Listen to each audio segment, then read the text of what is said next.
I don't even think it's important that every person go to college at all. I mean, it's a big commitment to take 4 years, and the cost involved, and maybe the loans involved. And I think it's for a lot of people. But there ought to be a reason you're going. And I didn't really see much reason. Warren, how would you define true success? Well, I've said many times that if you get to be 65 or 70 and later, and the people that you want to have love you actually do love you, you're a success. I've never seen anybody that reaches that age. I mean, I'm not talking about somebody that's in extreme poverty or pain or something, but I've never seen anybody that, if they have a lot of people that love them, that is other than happy. And I've seen some very, very wealthy people that they give testimonial dinners to and name schools after and everything. And nobody loves them, you know. Their own kids would say, he's in the attic, you know. Nobody ever came. What are, say, 3 pieces of advice you would give to people who are looking to succeed in business? Well, by far the best investment you can make is in yourself. I mean, for example, communication skills. I tell the students that come that they're going to graduate schools and business, and they're learning all these complicated formulas and all that. If they just learn to communicate better, and both in writing and in person, they increase their value at least 50%. And, I mean, if you can't communicate, somebody says, you know, it's like winking at a girl in the dark. Nothing happens, you know, basically. And you have to be able to get forth your ideas. And that's relatively easy. I did it myself with the Dale Carnegie course. Some people wish I'd taken a shorter course now in terms of my talking later on. But it's just hugely important. And if you invest in yourself, nobody can take it away from you. I mean,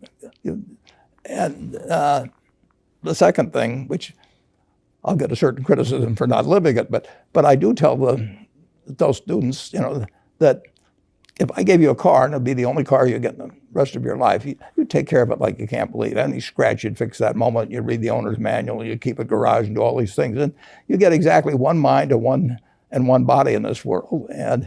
And you can't start taking care of it when you're 50. By that time, you'll have rusted out if you haven't done anything. So you should really make sure that you just remember that you just got one mind and body to get through life with and to do the most with it. What about life advice? Well, life advice is, you know, the most important thing, aside from the things I've talked about already, is really who you associate with. You want to associate with people that are better than you are. I mean, basically, you'll go in the direction of the people that you associate with, and you want to have the right heroes. You want people, if you want to emulate somebody, you better pick very carefully who you want to emulate. And when, obviously, you can't pick your parents. They're going to have an enormous influence on you, but you don't get a choice on that. But you get choices as you go down the line, and who you admire, who you want to copy, and the most important for most people in terms of that decision is their spouse. It's also important in terms of a partner in business, but the partner in life is the most important one. You want to pick a spouse that's better than you are, and then he or she, and you hope they don't figure it out too fast. Great. Biggest mistakes people make when investing? Well, they try to, they just don't realize that all you have to do is just buy a cross-section of America and then never listen to people like me or read the papers or do anything subsequently. They think that because you can trade, you should trade. You buy a farm, you buy an apartment house, you can't resell it tomorrow, and you know the cost of moving around. Now you get something handed to you, liquidity, you know, which is instant. You can sell, and the cost of doing it are pennies, you know, compared to other kinds of investment activity. So because they can so easily move around, they do move around, and moving around is not smarter than investing. You have a pretty cool morning routine regarding what you have for breakfast and how prosperous you feel. What is that? Well, I now actually send somebody over to McDonald's usually to get me something.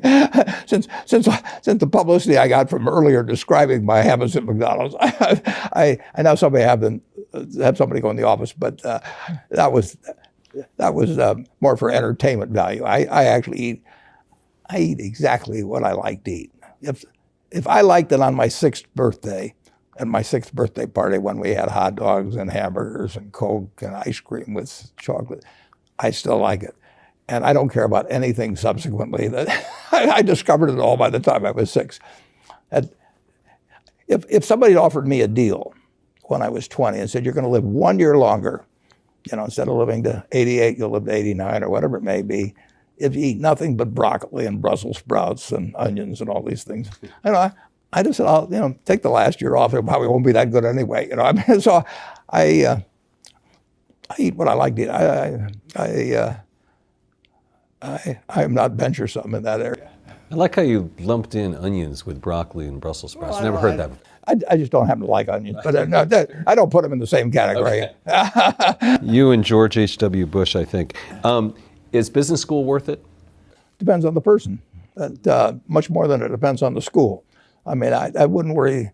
Some people are going to get a lot out of advanced education, and some people are going to get very little. And I don't even think it's important that every person go to college at all. I mean, we have all kinds of jobs at 70 or so thousand a year, 80,000 a year, that college training is not of use. And I actually was not keen on going to college myself. Yeah, my dad kind of jollied me into it. He could get me to do anything. But if they'd had an SAT test in those days, he would have taken the test for me. but because I knew I could have a good time, and I liked investing, and I didn't really feel I could read the books. So I don't, it's a big commitment to take 4 years, and the cost involved, and maybe the loans involved, and everything. And I think, depending on what your interests are in life, I don't think it's for everybody. I think it's for a lot of people, but there ought to be a reason you're going, and I didn't really see much reason. All right, last question. So lightning round, so there's a few. Do you ever drink water? Only under duress. What is your favorite all-time song, Warren? It's undoubtedly, it's My Way. What about movie? Favorite movie?